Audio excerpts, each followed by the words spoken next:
aqui, seu impacto, maneira você pode acabar tendo de diferentes cifras a apresentar do setor de saúde, mas também do setor econômico, um impacto grandíssimo. Me necessita informar que nós estamos em situação que nós necessitamos mandar 12 assegurado de AZV Colômbia para poder receber cuidado intensivo, 12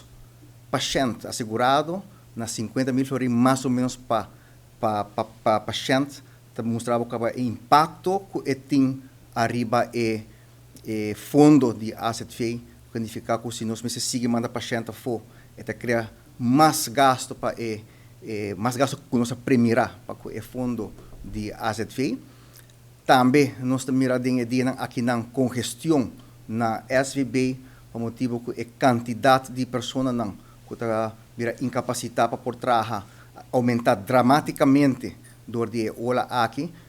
basicamente por uma pressão muito mais grande que promete 2, 3 olas. Pensei nossa apelação na comunidade, nossa apelação na todos os cidadãos que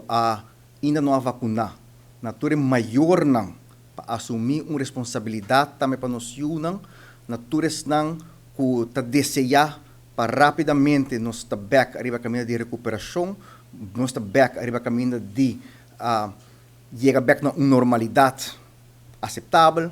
para bang acudir, bang estimular outro que não vacinar ainda para apresentar e tomar a vacuna.